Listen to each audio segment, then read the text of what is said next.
Alors comme gravure, vous avez traditionnellement de la gravure sur cuivre, comme vous pouvez le voir. C'est une plaque de cuivre et que vous gravez soit avec des burins ou que vous gravez à l'eau forte, c'est-à-dire à l'acide.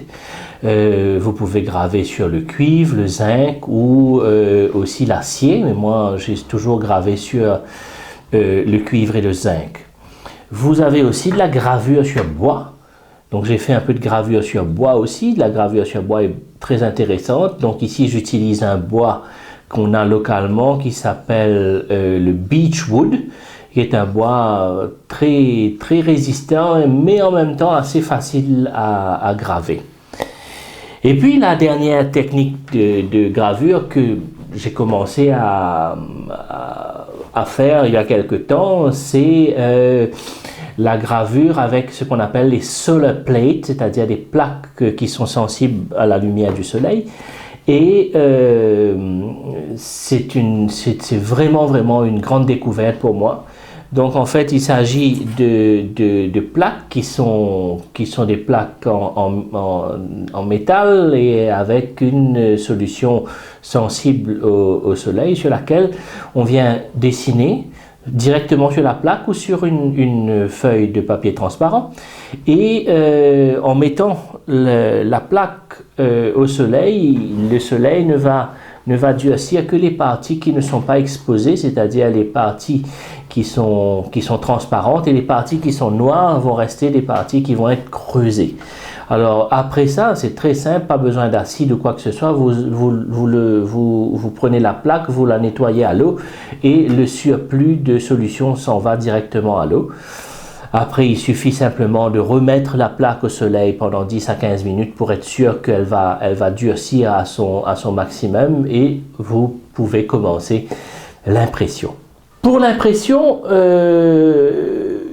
on commence toujours l'impression par l'ancrage. L'ancrage se fait toujours avec un morceau de carton et vous prenez ici de l'encre noire, c'est ce que je me sers pour ce print, et vous frottez l'encre sur la plaque et vous faites bien attention à ce que l'encre entre dans chaque creux de la plaque pour être sûr que l'encre va rentrer dans les creux, va vraiment remplir tous les moindres petits interstices que vous avez sur la plaque. Et vous prenez beaucoup de minutie à le faire. Après, une fois que la plaque est remplie d'encre, vous allez prendre des morceaux de papier. Ici, j'utilise les papiers d'un vieil annuaire. Et vous allez retirer, en frottant le papier très délicatement sur la plaque, retirer le surplus d'encre qui est à la surface, parce que rappelez-vous, la surface doit être blanche et ce n'est que à l'intérieur qu'on doit retrouver l'encre. Donc ce qui fait que on doit nettoyer. Certaines personnes utilisent du tissu, moi j'aime beaucoup le papier. À chacun ses méthodes. Donc avec ce papier, ces morceaux de papier, on va délicatement frotter et ça va prendre un peu de temps jusqu'à qu'on retrouve la couleur de la plaque avec le minimum d'encre possible sur la surface pour avoir l'impression la plus blanche et noire que vous pouviez avoir.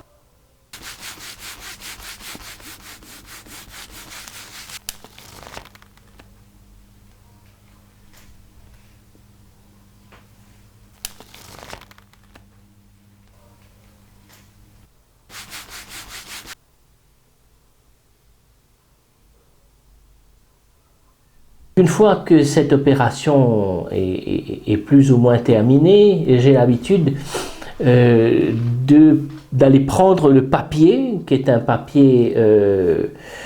papier spécial pour la gravure, et ce papier, je le trempe dans de l'eau pendant 3 à 5 minutes, et simplement pour que l'eau imbibe le papier et que les fibres du papier puissent vraiment s'écarter afin de laisser le maximum d'encre imprégner le papier au moment de l'impression.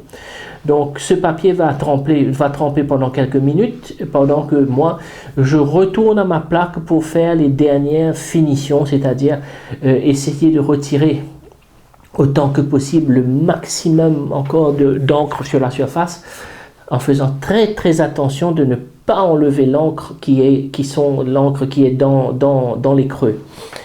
Donc une fois que cette opération est terminée et que je suis satisfait avec la quantité d'encre que j'ai retirée à la surface de la plaque, à partir de là je vais prendre la plaque et la déposer sur la presse où j'ai mis quelques encoches pour être sûr de mettre la plaque exactement au milieu de la feuille de papier plus tard.